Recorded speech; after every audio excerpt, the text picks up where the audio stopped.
Non, putain, j'ai dit non. On ne fera pas une émission sur les zombies.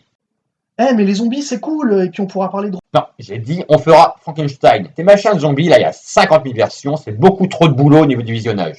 Ouais, mais les zombies, c'est varié, ta créature, c'est tout le temps la même chose. Justement, ce qu'elle sera un petit peu moins le cul, et puis on n'aura pas une émission de 3 heures, un petit truc court pour une fois, ce sera pas plus mal. Plus court? C'est toi qui dis ça? Non, mais c'est l'épisode 10, bordel, faut marquer le coup. Et ton avis, tu sais, tu peux te le carrer. C'est pas toi qui écris, c'est moi. J'ai dit Frankenstein, Frankenstein ce sera. Point. Oh, de toute façon, mon avis, on s'en tape, c'est toujours toi qui décide. Tu fais chier. Bonjour et bienvenue dans ce 10e numéro de Pilote Mag. Pour fêter ça, on vous a prévu un dossier un petit peu spécial. Nous allons parler de créatures ramenées à la vie. Nous allons parler de... Zombies! Non! La créature de Frankenstein. On en a déjà parlé. Ouais, mais techniquement... Techniquement quoi? Bah, ta créature de Frankenstein, là, c'est des bouts de cadavres ramenés à la vie, c'est un mort-vivant.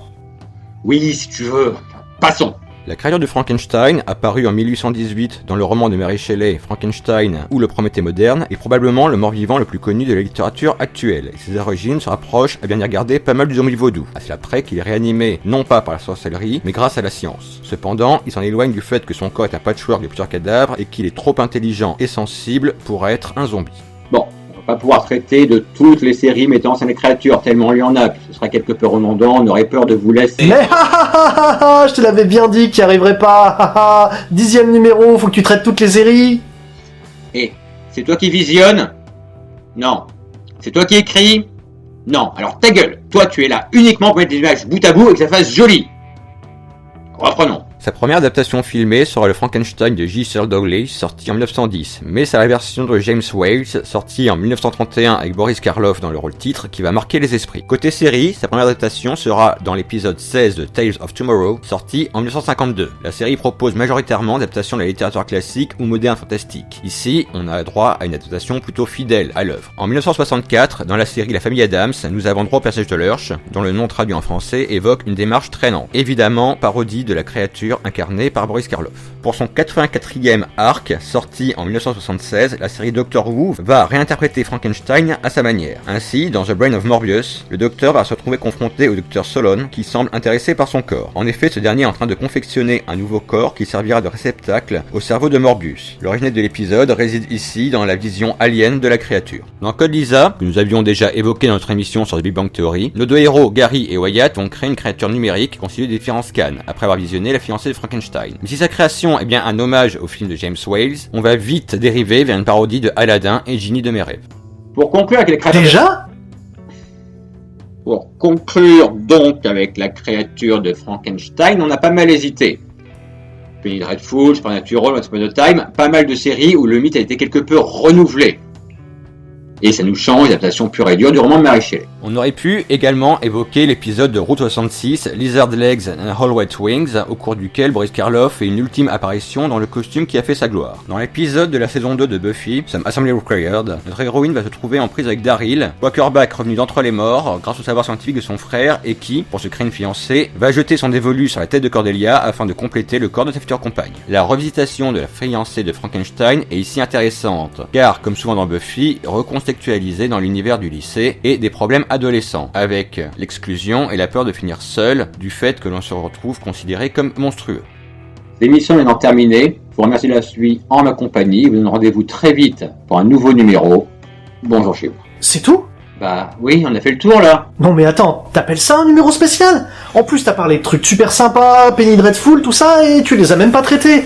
Non mais franchement, je refuse de continuer à bosser dans ces conditions, je me casse. Frankenstein, non mais quelle idée de merde Frankenstein. Non mais franchement, pour qui il se prend là? C'est le numéro 10, fait n'importe quoi, c'est vraiment de la merde. Hein, franchement les zombies au moins ça c'était bien. Hein. Oh, bon il voulait du zombie? Eh ben moi, je vais lui en donner du zombie.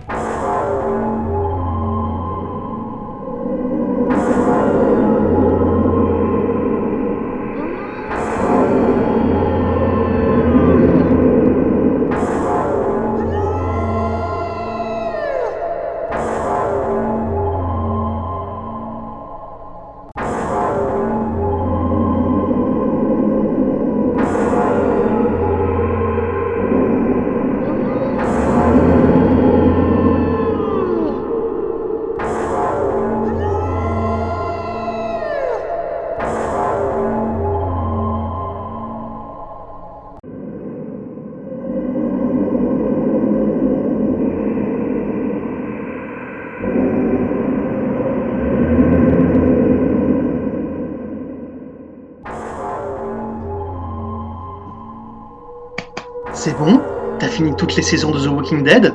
Maintenant, on va passer aux choses sérieuses. L'épisode zombie de ma babysitter est un vampire.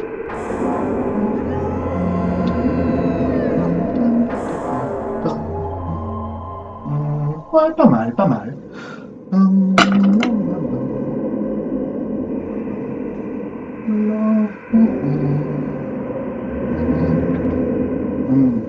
Parfait.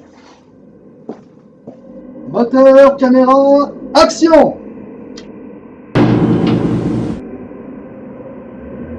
Bonjour et bienvenue dans ce 10e numéro de Pilote Mag. Si on s'en tient à la définition première, un zombie est une personne, le plus souvent morte, manipulée à distance par une tierce personne.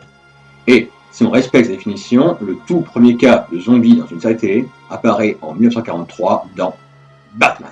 En effet, dans cette toute première adaptation des Aventures de l'Homme Chauve-souris, produit par Rudolph C. Futlow et dirigé par Lambert Hillier pour la Columbia Pictures et la chaîne TCM, Batman et Robin vont affronter le Dr. Dacca qui, suite à l'attaque de Pearl Harbor, projette une attaque contre la ville de Gotham City. Pour mener à bien son action, ce dernier va créer un casque qui lui permet de prendre le contrôle d'autres personnes. Même si le Dr. Dacca manipule ces hommes par le biais de la science, il va utiliser le terme zombie, terme popularisé dans la culture cinématographique dès 1932 par le film White Zombie de Victor Halperin. Mais, mis à part le fait que ce soit sa première utilisation dans une série télévisée, pas grand intérêt ici par rapport à notre thématique.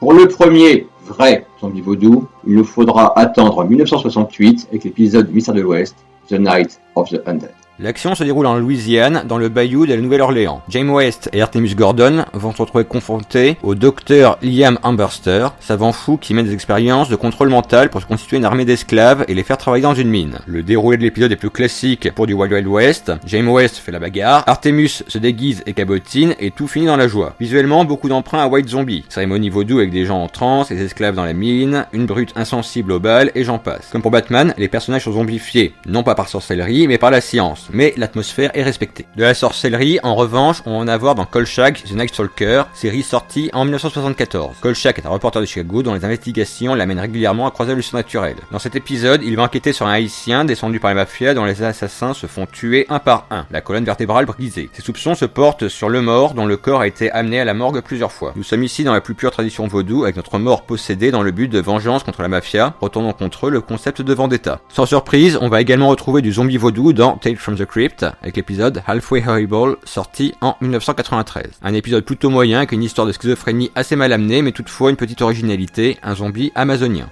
Pour le moment, assez peu de séries traitant du zombie vaudou, mais c'est principalement lié au fait que... Oh, arrête-toi! Arrête-toi! Mon sang, ça va pas du tout. Allez. Voilà. Allez. Allez, moteur, caméra, action. Pour le moment, assez peu de séries traitant du zombie vaudou, mais c'est principalement lié au fait qu'on n'ait pas beaucoup de séries qui s'y prêtent. Mais avec l'arrivée de X-Files en 1993 et de toutes les séries qui vont suivre, on a droit à un nouveau terrain propice. La première à remettre au goût du jour ce genre d'histoire va être Buffy avec pas moins de 3 épisodes reprenant cette thématique. Dans l'épisode de la saison 1, The Pack, les hyènes en français, Xander et des voyous du lycée vont se faire posséder par des hyènes. Dans l'épisode de la saison 3, Dead Man's Party, c'est un masque nigérien qui va prendre possession des habitants de Sunnydale. Et également dans la saison 3, dans l'épisode The Zeppo, c'est grâce à une amulette et un rituel magique que Jack, une autre petite frappe que Xander va suivre, va réveiller ses amis décédés pour faire un gâteau. On a droit ici à une réinterprétation intéressante et respectueuse de toute la mythologie préexistante. Contrairement à l'épisode de Angel, The Thin Deadline, où des policiers morts en service vont être ramenés à la vie pour brutaliser des salauds de jeunes. Beaucoup de sorcellerie, inspirée du folklore africain avec notre masque nigérien, voire australien avec les hyènes qui vont prendre possession des esprits. On commence à tendre vers du Romero visuellement, avec soit les cadavres décomposés ramenés à la vie, soit la horde. On abandonne notre colosse noir déshumanisé et invincible pour tendre vers une ambiance entre le zombie et le mort-vivant. Mais ne nous emballons pas, chaque chose en son temps. En 1999, dans l'épisode de X-Files et Millennium, on revient sur une figure classique du zombie vaudou, ramené à la vie par un nécromancien, insensible à la douleur. On va remplir leur bouche de sel et la sceller avec du fil pour éviter qu'ils reviennent à la vie. Et étrangement, ils sont contagieux. L'histoire est un petit peu en retrait, car Chris Carter voulait faire un épisode liaison, introduisant le personnage de Frank Black qui allait avoir sa propre série, Millennium. Pour le moment, on a eu droit à des séries plutôt respectueuses des canons du genre, mais ça n'a pas toujours été le cas. La preuve avec l'épisode de Master of Horror, sorti en 2006, Eccleston. Coupé. Master of Horror est une suite de téléfilms réalisée par de grands noms du cinéma d'horreur formant une anthologie du genre. Et pour celui consacré à la magie noire et au vaudou, John McNaughton, qui s'est basé sur une nouvelle de Clive Barker, s'est, lâché. Pour la sensibilité de notre plus jeune public, des images dégueulasses seront remplacées par des images de chatons. Un mari ne parvenant pas à satisfaire sa femme paie un nécromancien pour faire se lever les morts du cimetière afin qu'il puisse se livrer à d'ignobles orgies nécrophiles. Voilà. Tout semble fait en dépit du bon sens et de toute logique scénaristique pour montrer des scènes de gangbang avec des cadavres. Il y a certains épisodes de série que j'ai eu un petit peu de mal à classer parce qu'ils n'inscrivaient pas forcément dans l'histoire de la magie noire. Arrête.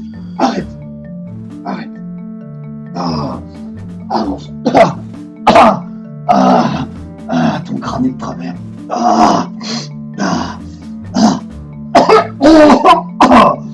Oh, mon sang, mais qu'est-ce qui m'arrive?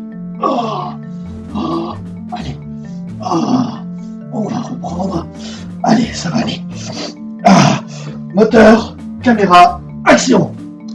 Il y a certains épisodes de série que j'ai eu un petit peu de mal à classer, du fait qu'ils ne s'inscrivent pas forcément dans la magie noire, dans la tradition vaudou, haïtienne ou africaine. Par exemple, l'épisode de Buffy sorti en 2002, Lesson. Le cas de cet épisode est compliqué à cataloguer. On a des esprits qui reviennent à la vie pour torturer les éléments faibles du lycée, dont Dawn. On a un talisman, donc on s'inscrit dans le vaudou. Des corps putrifiés qui nous rapprochent plus de l'esthétique mort-vivant. Mais ce sont des fantômes et ils sont doués de conscience. On est vraiment à la croisée des genres. Même chose pour l'épisode de Doctor Who, The Unquiet Dead, sorti en 2005, où les Gals, une entité alien sous forme gazeuse, vont prendre en possession de corps dans une morgue. On joue beaucoup sur l'esthétisme vaudou mort-vivant, avec en prime à Charles Dickens qui s'amuse à démonter les trucs du spiritisme. Cette esthétisme sera repris plusieurs fois dans la série, avec la thématique de l'alien ou entité alien qui va prendre possession de corps, avec par exemple l'épisode Water on Mars. Nous avons enfin l'épisode de Ghost Whisperer, The Walk-In, sorti en 2007. Un sorcier vaudou va implanter dans le corps d'un défunt l'esprit d'une autre personne décédée, ce qui fait que l'esprit du possesseur original du corps va se retrouver bloqué et ne pourra accéder au paradis. Les deux âmes vont donc batailler pour diriger ce vaisseau et ne pourront trouver la paix qu'une fois qu'ils auront accompli leur grand but dans la vie. Allez, au bal de promo. Une bonne idée au départ, mais ruinée par ce putain de bal. On a bien un sorcier vaudou, mais au final, il ne va pas contrôler le corps. Et, avec notre bataille d'esprit, on reste à la limite du hors-sujet par rapport à notre thématique. Un autre cas particulier de possession magique, les marcheurs blancs de Game of Thrones. Si vous voulez pas entendre parler de cette série ici, perso, je m'en fous, j'ai arrêté depuis longtemps. Mais bon, vous pouvez toujours zapper au timecode qui s'inscrit sur l'écran. Nous avons droit ici à une armée de morts de fantasy, présente dès la première saison, composée de cadavres à divers stades de décomposition, avec comme seul point commun, les yeux d'un bleu profond. Ils sont ranimés et contrôlés par magie et attaquent comme une horde. Selon la légende, les autres sont apparus pendant un hiver qui a duré une génération, la longue nuit.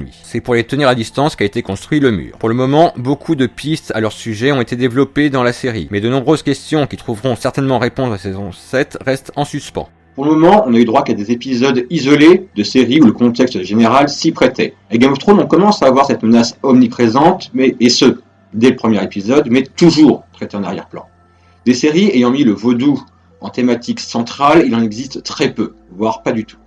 Pourtant, on vous a retrouvé deux séries ayant mis la magie noire au cœur de leur histoire. Ash vs Evil Dead. Ok, ça peut sembler bizarre de le placer ici, mais réfléchissez un petit peu. C'est la suite officielle de la trilogie de Sam Raimi, au cours de laquelle Ash, interprété par Bruce Campbell, va tomber dans une cabane perdue au fin fond des bois, sur un grimoire maléfique, le Necronomicon, et invoquera par mégarde tout un tas de saloperies qui vont prendre possession de ses amis dans un joyeux bain de sang. Des années plus tard, Ash, dans un état second, pour impressionner une fille ramassée dans un bar, va ressortir le Necronomicon et se remettra dans la merde, mais cette fois-ci sous forme de road movie. Ici, pas de zombies au sens propre du terme, mais des Deadites.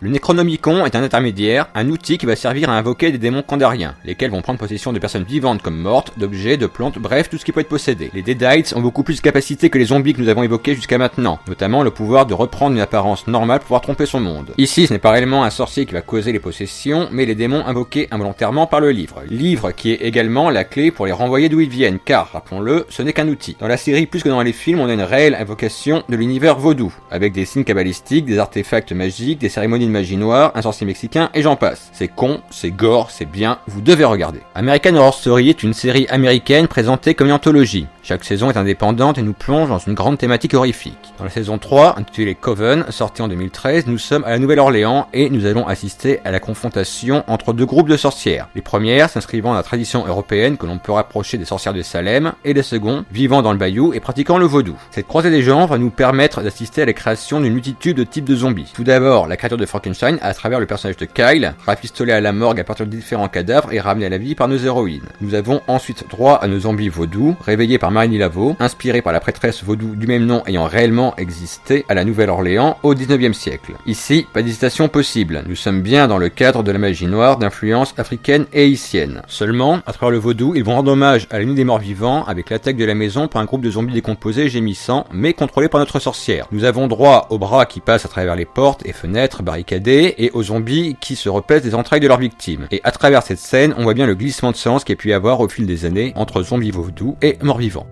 Comme nous l'avons vu, l'univers zombie vaudou s'est fait rattraper et supplanter par celui créé par George Romero. Lorsque l'on pense zombie aujourd'hui, on va penser à cette créature et non plus à celle-ci. Mais comment en est-on arrivé là? Nous le verrons dans la seconde partie de notre dossier. Bonjour chez vous. Ah, coupé. Elle est bonne.